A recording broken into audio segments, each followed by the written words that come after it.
The ocean is no place to be abandoned alone. Larry, this current is going to suck us out to sea!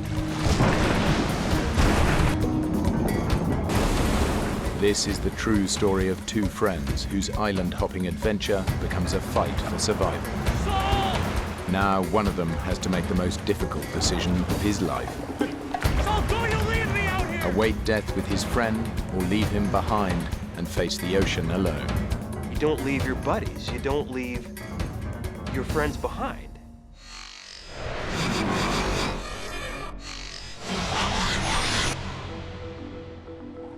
The San Juan Islands in America's Pacific Northwest. It's a sea kayaking mecca. But every year, these waters claim the life of at least one sea kayaker. It's 3:45, folks, the end of a beautiful November day. But winter is on its way, so plan your weekend accordingly. The sea kayaking season is over, but endurance athlete Saul Kinderis wants to conquer the San Juans. Hey, Larry, it's Saul. Where are you, man? Get here. Saul and his track teammate from college, Larry Kaiser, are regular weekend warriors, but they've never kayaked together before.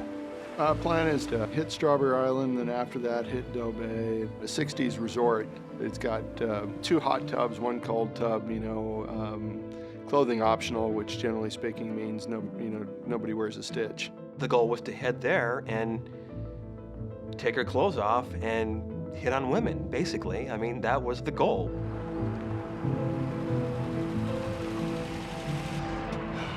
You're late, Larry.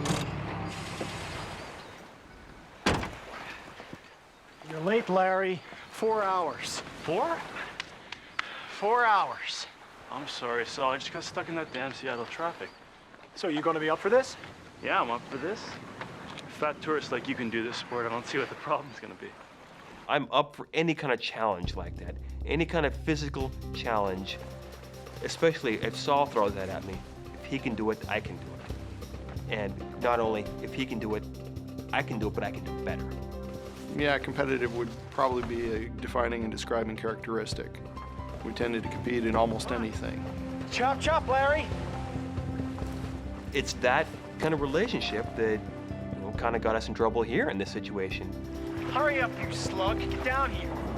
Because Larry is late, they set out at night, something that even the most experienced kayaker wouldn't do, especially in winter.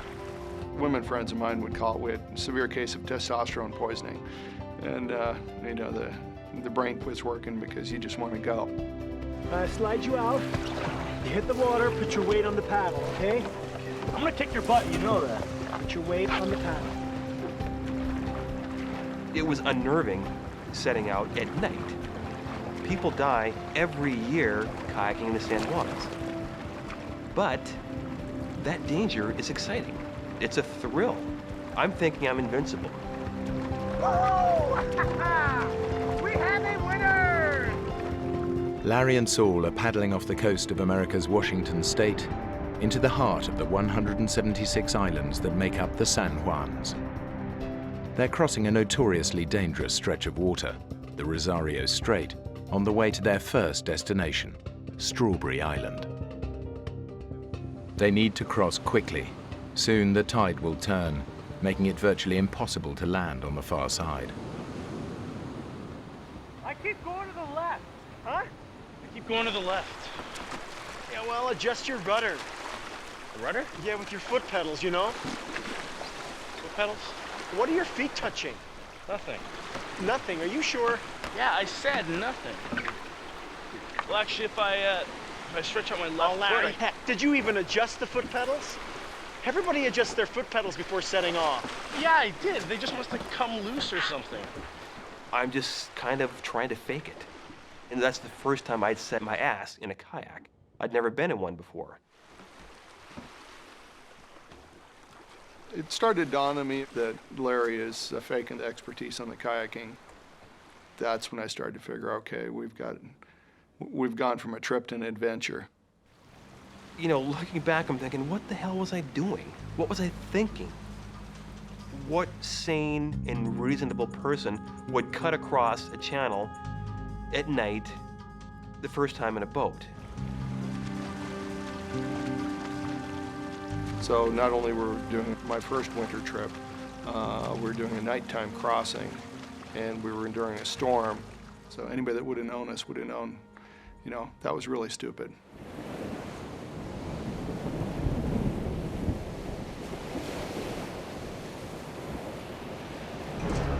Eventually, Larry and Saul reach Strawberry Island, but they're late. The only landing spot is a sandy beach surrounded by dangerous rocks. Now, in the darkness, they face the ferocious tidal currents swirling around the island, giving the area its nickname, the Witch's Cauldron.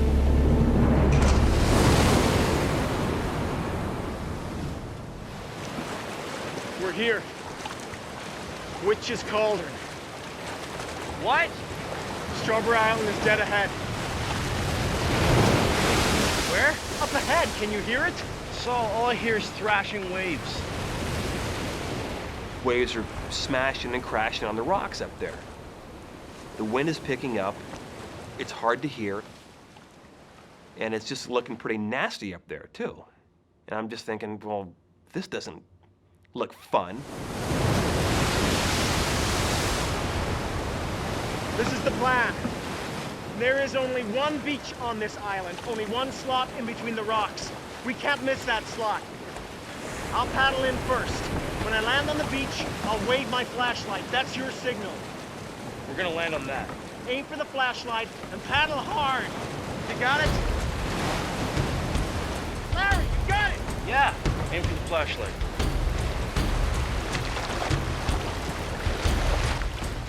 This was pushing my enjoyment factor. We were starting to get outside the area I enjoy. I knew that I needed to hit that beach just right or life was going to truly get miserable. I can see big, jagged rocks that don't look good to land on. It's just really hairy out there.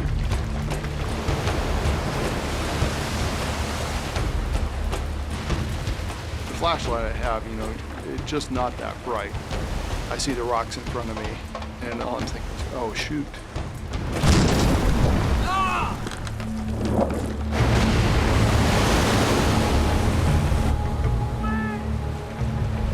What?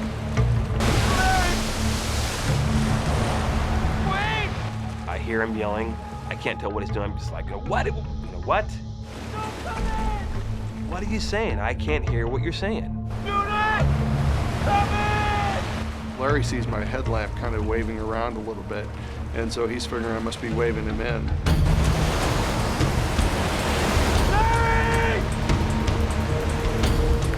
I could see him coming in. He's aiming for the flashlight, just like I told him to, and that flashlight's on my head.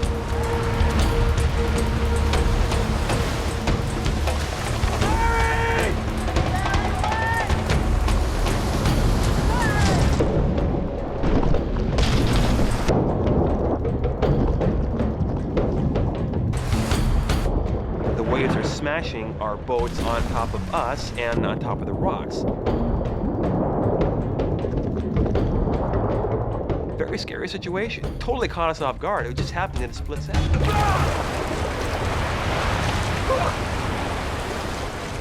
okay?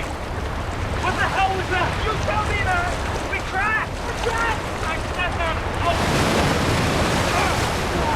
Get me the hell out of here! They gotta reach those boats. You really need the boat. Yes! We need them! Or we're dead! We just get the hell out of here. You don't get it, do you? We're not gonna get out of here! If we don't get there! Get out of your land! Get out! I'm realizing we're definitely in a survival situation here, and we got to get our stuff up here. We got 4 days worth of food on the boats. Got enough fresh water for maybe 2 or 3 days. Without it, we're screwed. I thought you said there was a beach here. Yeah, well, I lost the beach. Saul, how do you lose a beach? I misjudged it, okay? I got you.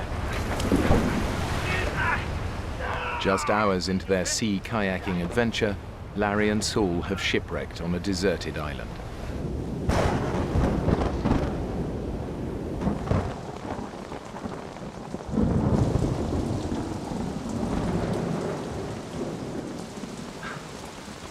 I'm looking forward to getting warm. We could have been killed, but we weren't. As much as Saul and I both seek out these fun, dangerous, athletic situations, we don't have a death wish.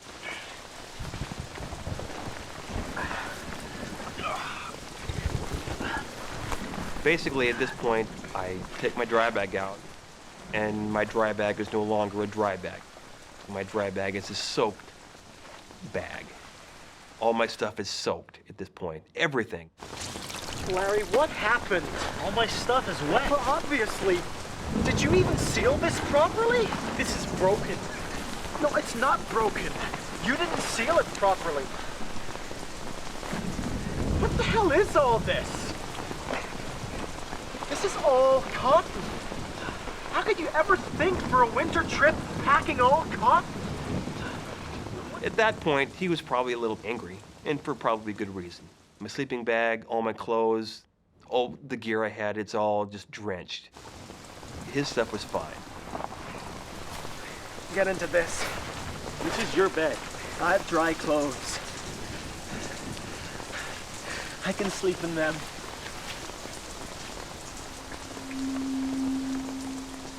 Saul knows that in the cold and the wet, Larry's cotton clothes and his sleeping bag will take days to dry. By that point, I truly realized that my assumptions weren't correct on his level of preparedness. I'm the guide on this trip, and Larry was going to more or less along for the trip. If I got in trouble, he wasn't going to be able to help me because we were so far out of his element.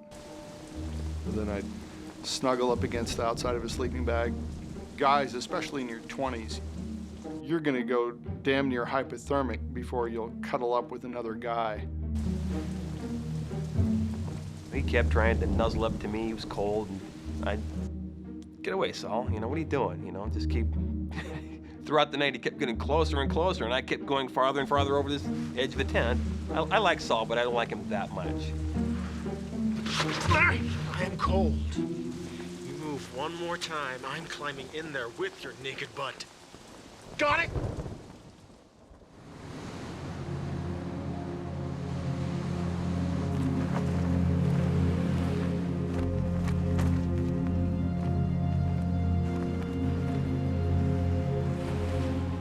Larry and Saul's adventure was supposed to last 9 days, but the weather is getting worse and Larry's gear isn't drying. So Saul makes a decision. I've rapidly realized the trip I planned isn't within our reach. Not for the two of us together. It's not going to work. It just wouldn't be a prudent thing to do.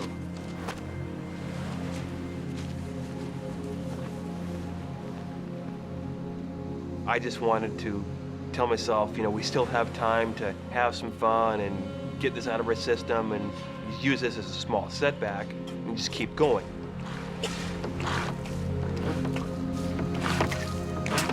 So we're still going to Doe Bay then? The trip is over. Your stuff won't dry. One of us will end up hypothermic.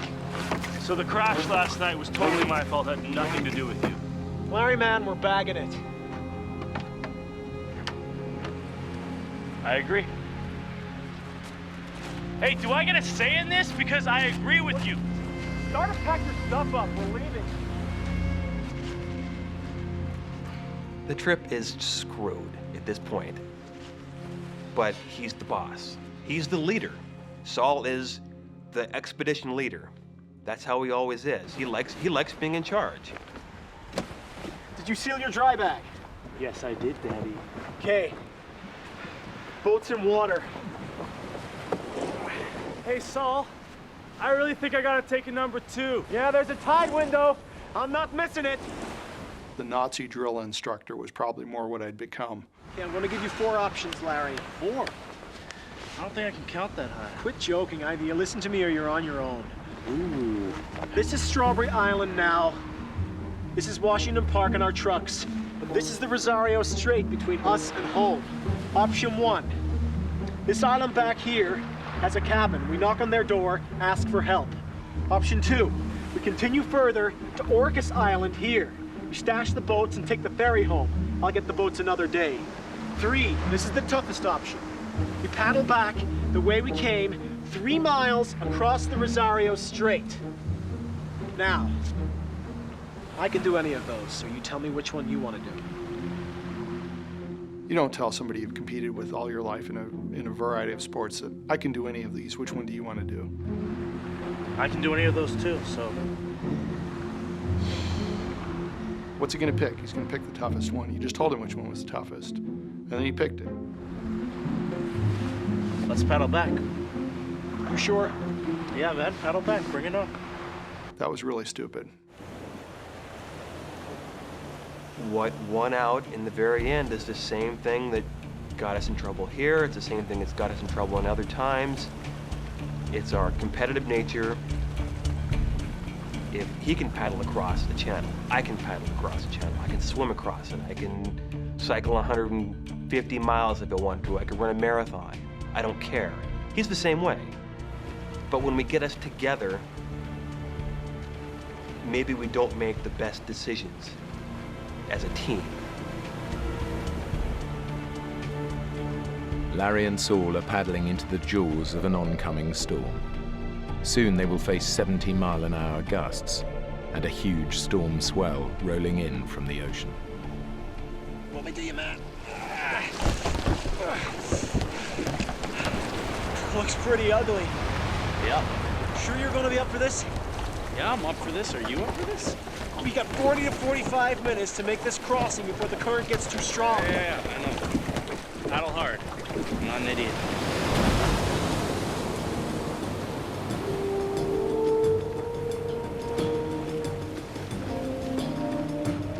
The conditions now are dangerous. But if they don't move quickly, Larry and Saul will face far worse. In less than an hour, the tide will turn and all the water in the channel will surge out to sea, taking them with it. Rosario Strait is 20 miles wide of water, with the water cranking through there at a peak faster than any of the rivers that we bother to measure, you know, the Mississippi, the Amazon, the Nile, any of those. So you just imagine the biggest river you've ever seen in your life and multiply it by 5 or 6 or 7. Hey, Saul! Hey, I'm taking on water here. There is a technique for paddling into waves that stops them splashing into the boat. Saul! But Larry doesn't know it. Hey, I'm still taking on water here. Normal? Look, Larry, are you watching me? Okay. I have been. Don't let the waves hit you side on. Not. We'll minimize the water that goes into your boat. And dig with your paddle. Dig. Don't puncture the wave head on. Everything I'm telling him is just blah, blah, blah, blah, blah. It's a bunch of words. He ain't listening. He's confident at this point. He knows what he needs to do. And he's probably thinking to himself, Saul's full of crap. Dig with your paddle. Dig. Dig. Hey, I'm still taking on splash here.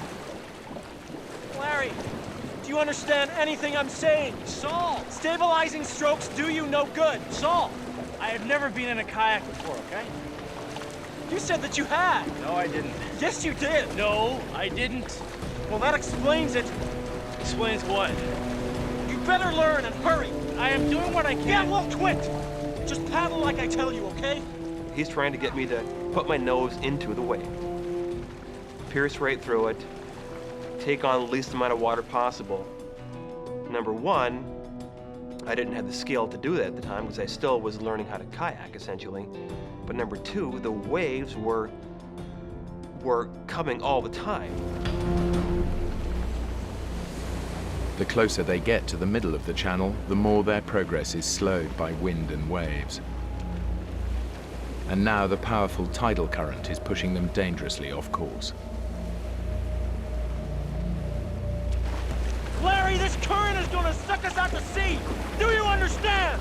Saul, I think I'm sinking. Jeez, you just I am, okay? I'm trying. We haven't moved 10 feet in the last 10 minutes, man! I could sense some panic in his voice. He knew that we had a limited amount of time to get across the channel. We hit a point where when it got really rough, just all our forward progress stopped. I mean, 20 minutes we were roughly halfway, 40 minutes we were roughly halfway, an hour we were roughly halfway. At this point, Larry's boat is so full of water, it weighs over a ton and is impossible to maneuver.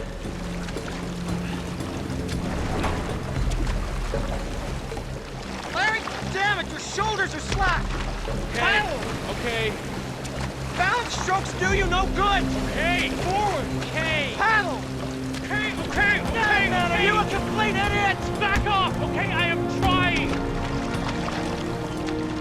Blood pressure is definitely cranking up there. I figured that it was a good possibility that we could get killed.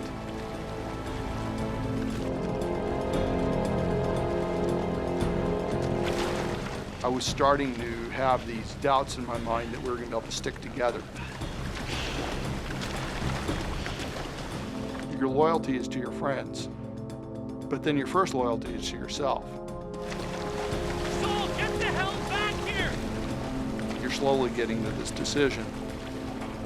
It's not an easy decision to get to.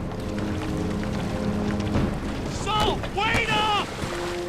The key for my survival and even his survival was that I make it to shore and get help. Soul!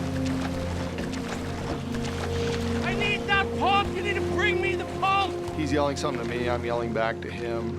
I yell at him, I'm going to get help. I'm assuming he can hear me, he's probably assuming I can hear him. We really can't hear much of anything. I need that pump! I mean, the time I was so focused on the pump, I wasn't focusing in on the fact that he essentially was abandoning me.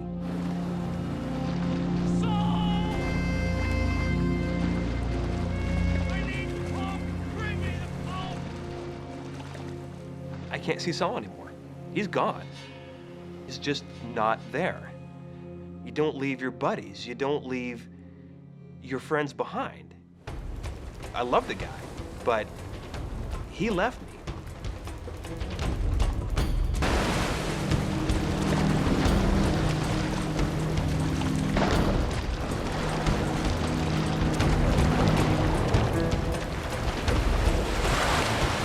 I was just applying as much speed as I could. Just crank it. The faster you can get to somebody to get them to help him, that's the only thing that's going to work. And I was getting more nervous because I've got this big phobia about being swept farther and farther towards the ocean. The ocean's very big. There's lots of mean things out there that will do bad things to you. I'm very aware of two things. The current is moving Larry further and further away. We got darkness at 3:30, quarter to 4, 4 o'clock in that range. Hey, I need to phone. I need to call 911. My boat was completely full of water at that point. My feet were covered, my shins were covered, it was coming up my legs. And that's when I started to get that sense of panic. And I knew, you're not in Kansas anymore, Toto.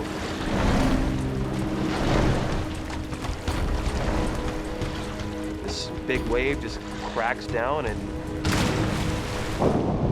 everything stopped.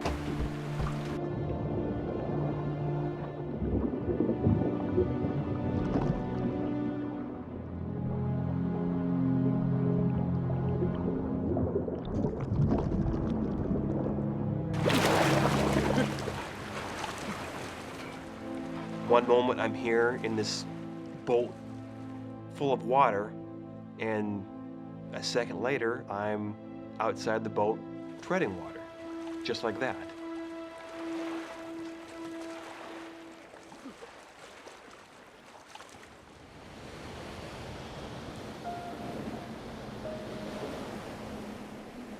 Less than an hour before dark, Larry is in the middle of the 3-mile-wide Rosario Strait. The tidal current is sweeping him away from land and into open water.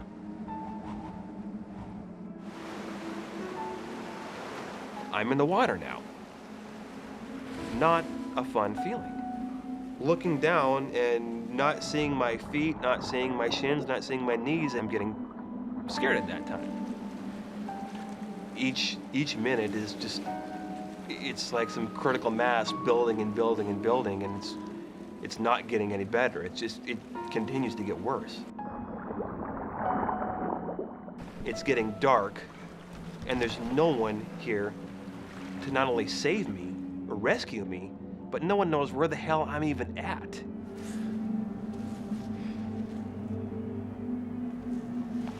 I'm starting to have some self-doubt. Did I make the right decision? Where is Larry? Is Larry alive?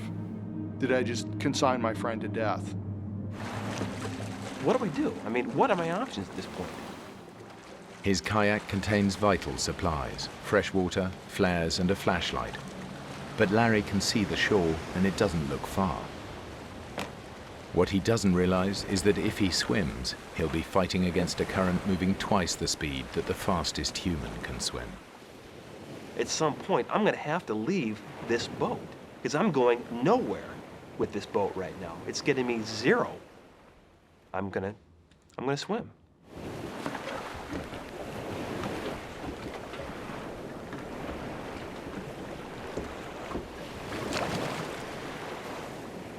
So I take off and leave the boat.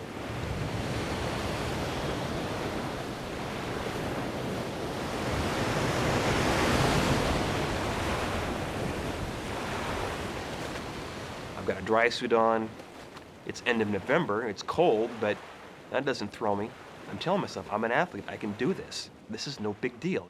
It's just that Mother Nature and her little currents, they had a whole nother thing to say about that problem.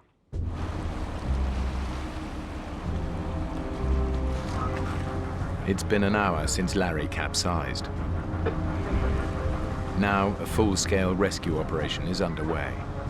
But without the lights or flares from his kayak, Larry is all but invisible. I wish I would have grabbed the flashlight I had taped to the bow of my boat, which I didn't do. If I would have grabbed that flashlight, it probably would have been saved in half an hour.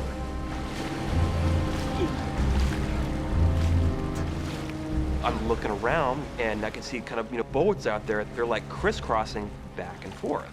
Help! Help me! Here! Hey! And I started thinking, I bet they're looking for me. Help!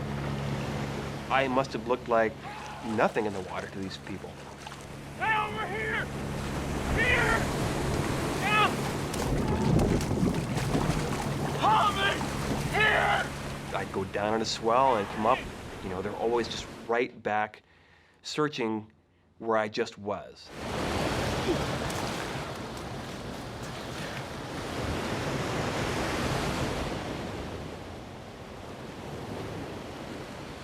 Not only was I a small person in a very big place, I was also a very vulnerable person in a very, very big place.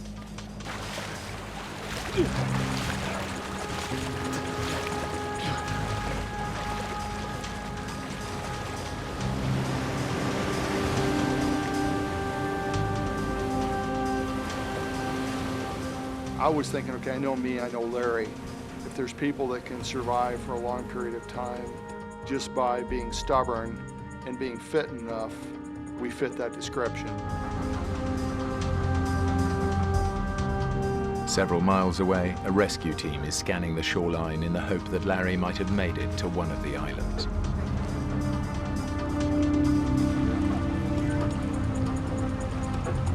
Bravo 6, we have a visual on a red kayak on Burroughs Island. As soon as I heard that they were, that they'd spotted the kayak, it was just happiness. It was like, oh, great, Larry's fine. He's there, he landed the boat.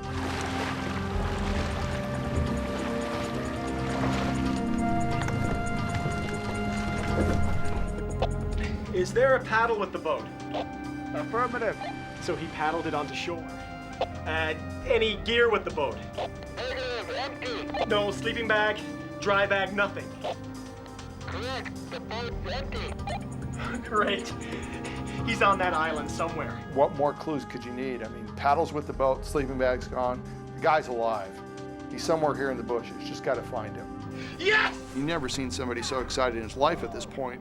I'm happy. I'm going, good. This is a good time to call his parents and let them know what's going on. Mr. Kaiser? Yes, it's Saul Kandaris. Well, I don't know how to tell you this, but Larry, he's going to be okay. We think he's on an island somewhere, probably in the woods. The Coast Guard now concentrate on searching the island. But out to sea, Larry is still swimming hopelessly against the current. I'm in trouble. I'm being sucked with the current down a channel. I could head out to the Pacific here any time.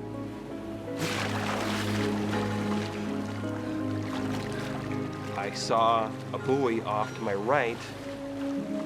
I'm thinking, I'm gonna see if I can maybe latch onto this buoy and not get dragged out to the ocean.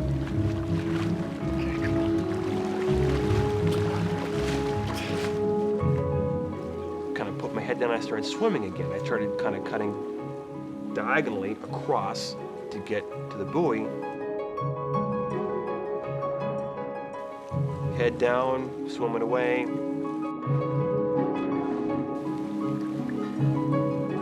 I'd look up to kind of see where I was going.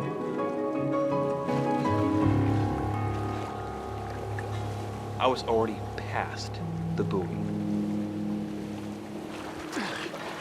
The current has got me by the balls here right now, and I'm being pulled this way. And that's when everything changed. It went from survival, you know, I'm big, strong swimmer, I'll get across, to, you know, I'm not gonna get out of this. 8 hours since he capsized, Larry is nearly 4 miles out to sea. But the Coast Guard is still searching the island where they found his boat. Because they found a paddle with it, they assume he must have paddled to shore. What they don't know is that Saul equipped the kayak with a spare paddle. Our best hope is that he'd be on the island right now. Yeah, he paddled here. He left a red paddle with his boat. Did you say red paddle? The red paddle's the storm paddle. It's tied to the boat. The boat with nobody in it would still have the red paddle. Did you say red paddle? Yes. No black and white paddle? No. Are you near the boat?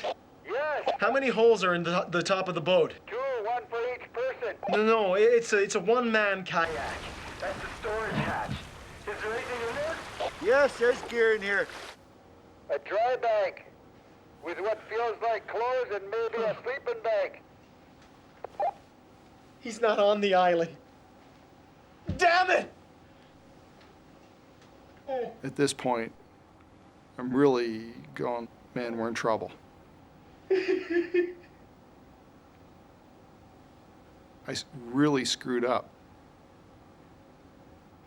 He's dead and we're gonna find the body.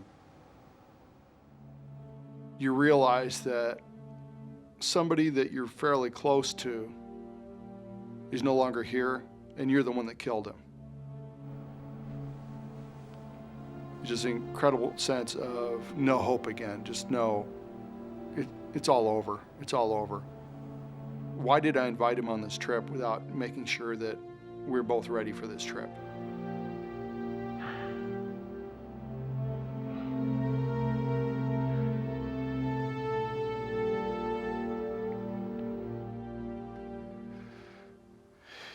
It's almost like saying, what the hell was I thinking? Yes, Mrs. Kaiser? It's Saul Kandaris. I'm sorry to call you so late. It was the hardest phone call I've ever made. It was nothing that in my life I'd ever expected myself to have to do was call somebody and say, hey, I just went out with your son and did something, and as a result of doing something, he's dead. You know, I took your son out, it was supposed to be fun. I got him killed. Shortly after midnight, the Coast Guard call off the search. They assume that in the morning, they will be looking for Larry's body.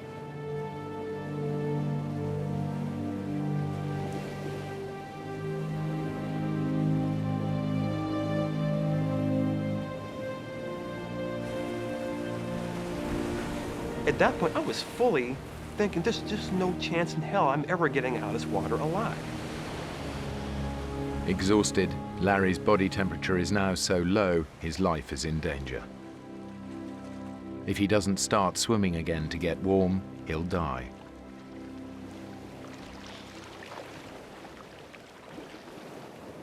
I really thought, just end it now. Why even bother with this? I thought about, trying to essentially drown myself.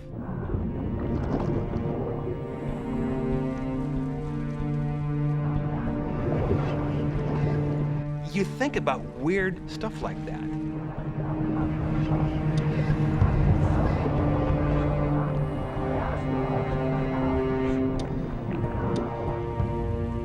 And that's when we start thinking about my mom. And I love my parents, I love my dad, I love my family. What do you say? Thanks for, being my mom, quote unquote. I mean,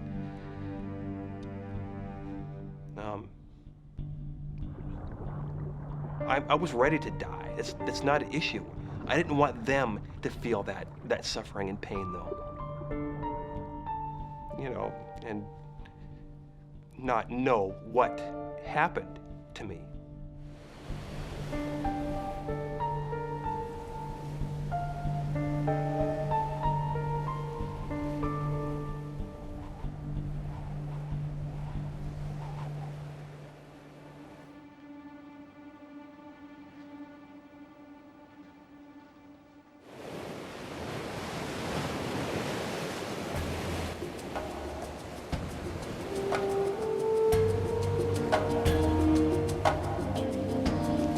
That's where I made that decision to try to save my own sorry butt. As I'm continuing down, I can see this lighthouse coming off to my right as I'm coming up on it. And it seemed like I'd gotten a little closer to land from where I was at. I was in the middle of the channel when I first started. And I kind of came to this lighthouse, and it looked closer. And I'm thinking, I could maybe get that. I can maybe swim for that. The tide is sweeping Larry towards the Pacific. But by sheer luck, a side current carries him within striking distance of the last available piece of dry land. I start swimming, and it's getting closer. And keep swimming, it's getting closer and closer. I'm like, I'm gonna make this.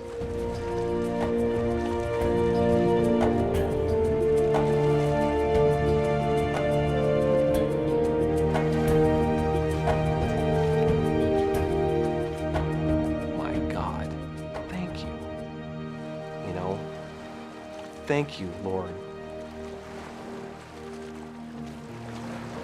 I come up onto shore, and there's this big rock right there, and I just swim up and put my arms around this rock. This is the most beautiful rock I've seen in my life. That's all I could think of. No one else, nothing else, just lie there and enjoy this rock. This stupid rock that was my buddy at the time. A feeling of relief. Everyone knows what relief is, but if you've ever been in a situation where it's literally life and death, and you feel that you've cheated death that one time, it doesn't get much sweeter than that.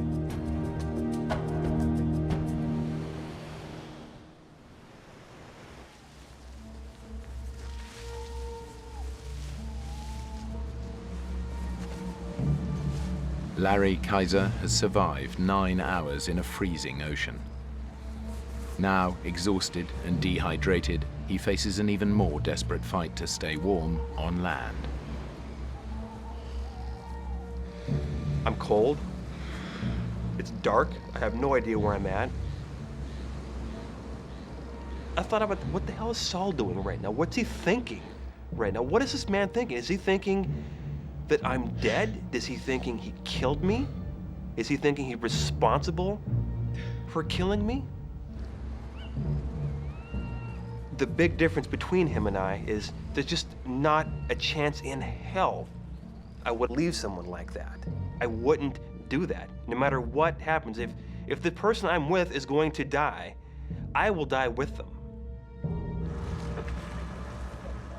4 hours ago, the Coast Guard assumed Larry was dead and called off the search. Saul is haunted by his decision to leave his friend behind. It wasn't an easy decision to say, hey, I'm just going to leave Larry. It was a survival decision. The key for my survival and even his survival was that I make it to shore and get help. Mike? Mike? What? What time in the morning did they start the search again? We did what we could, okay? You did what you could. Nobody's gonna blame you. What time? I don't know, probably first light, 5:15. Okay. Thanks, Mike.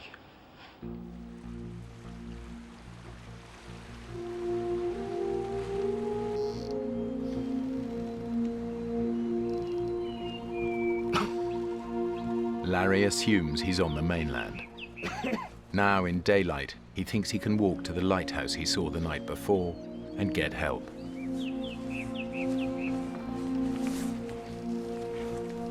At that point, to me, in my mind, absolutely the worst was over. There's no way I'm gonna succumb to anything within the next, 24 hours or something like that, unless a bolt of lightning comes down and nails me.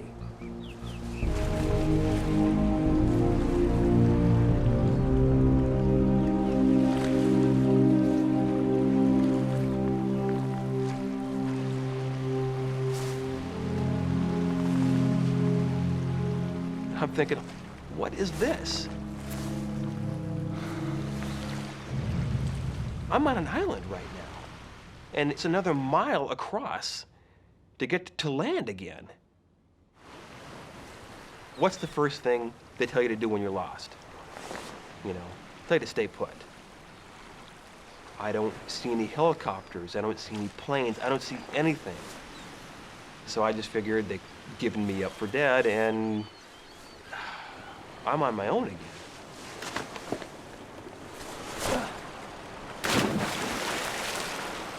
What am I gonna do? Just stand here at some stupid island and stand here the rest of my life? It's not gonna work. I'm not Tom Hanks. I gotta go out and get going here, for God's sake. I'm thinking, I'm an athlete, I can do this, I can swim that. I'm gonna swim.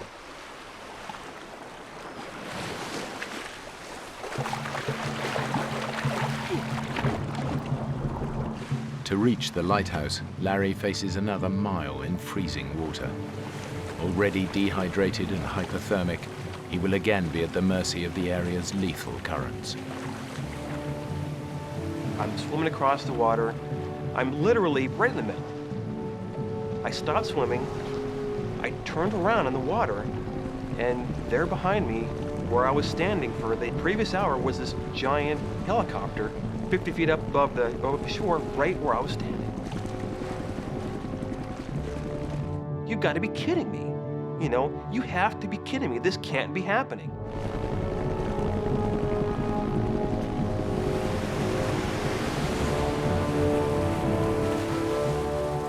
Why can't I get rescued? I mean, why can't they see me?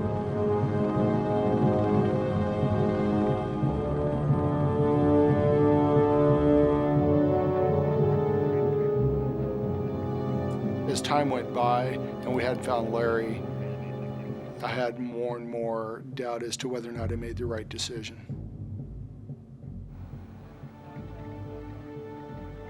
Not only did you get your friend killed, but it's proof you're a failure. Can't you do anything right?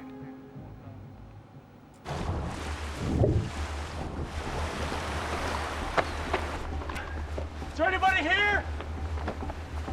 Hello? Is anybody there? The lighthouse. It was uninhabited. Everything I do is not the right decision. Hello?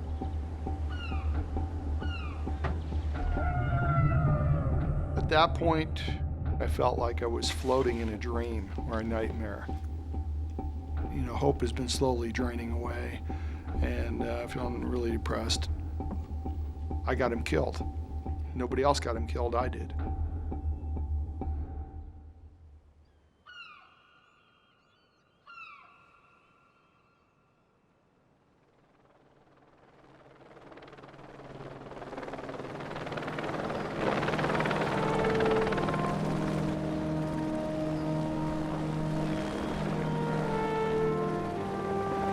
At 11:35 a.m., a rescue helicopter spots Larry and rushes him to the Ana Cortez Hospital ER. Then the helicopter kind of flies overhead, and the guy there crewing the station just jumps up and says, "God, great news for you." He said, "They picked your friend up and they're taking him to the hospital and he's okay." Man, was I happy. Never seen somebody so happy in his life, like, okay, where's the hospital? Where's the hospital? Where's the hospital?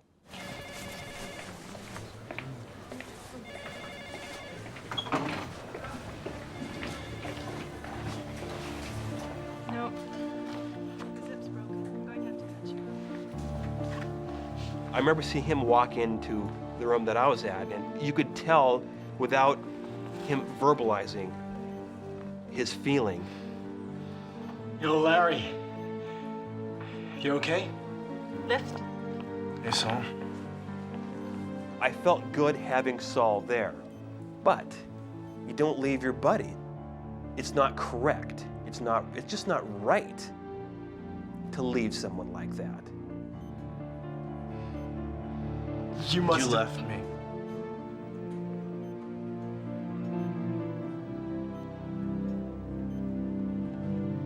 Sorry, go ahead. I'm just glad you're all right. Yeah, me too.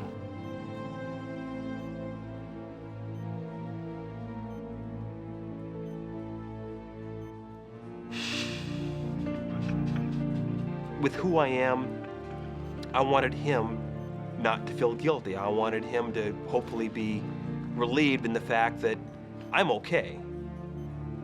Do I hold a grudge against him for doing that? No, I don't. It's just one of those things, you know, it's like, yeah. The main thing I remember is being so happy to see him. It was like better than any Christmas present, is your buddy's still alive. 10 years after their misadventure, Saul and Larry remain friends and have even kayaked together in the San Juan Islands. But they never discuss what happened, nor can they agree if Saul's decision to leave his friend behind was the right thing to do.